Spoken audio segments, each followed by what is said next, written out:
as essential workers continue to be among the least protected, the least paid, the uninsured, and usually those working in unsafe conditions. A former top economic advisor to Presidents Bill Clinton and Barack Obama pointing out that 47% of nursing and home health aides aren't offered even a single day of paid sick leave. 1 million frontline healthcare workers lack their own health coverage. And the median pay for the nursing assistants and orderlies now risking their lives in hospitals full of COVID-19 patients is $14.25 an hour.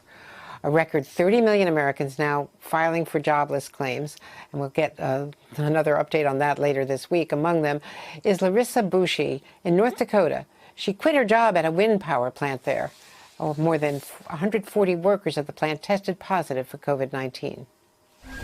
They didn't seem to care how anybody felt unsafe. A lot of people were scared, still going to work though, because they needed the paycheck. It's really hard because I don't know when I'll get another job, and I also don't know if I'll get unemployment. So it's been a very difficult time. Joining me now is Gene Sperling, former chief White House economic advisor to Presidents Clinton and Obama, and his new book is titled Economic Dignity, talking about the underpaid, the underemployed, the essential workers on our front lines. Gene, this is such an important book. Let's talk about what can be done to protect them rather than just signing proclamations. What can we do for these people on our front lines? Well, no, that's exactly, this really is our moment of truth on economic dignity.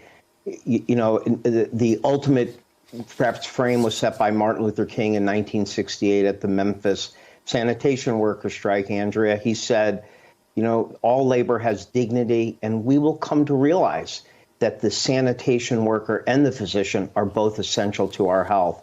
Well, this is the moment where we realize that across the board. Some of the workers that we have treated the worst economically, farm workers, domestic workers, delivery drivers, home health aides, nursing aides, they are literally on the front line saving our well-being. And as you said, many are paying $12, $13 an hour. And so we've got kind of a momentary moment of truth and a larger reckoning. The momentary moment of truth is whether I think we're going to do the kind of essential workers Bill of Rights. Are we going to recognize hazard pay, ensure everybody's getting at least $15 or more an hour, probably much more, that they have the kind of safety, that everyone, of course, has paid sick leave. But it's going to also force us to ask deeper questions, which is, why is it that so many workers that we rely on so much for the most important things in life, teaching our children, caring for our older loved ones in perhaps their last days, we treat so poorly economically? And I think my book is meant to say that our ultimate aspiration is not a GDP figure or even a jobs figure. It's about, can we ensure that every person can care for their family and be there for life's most special moments? Can they pursue their potential and purpose? Can they work with respect and without domination and humiliation?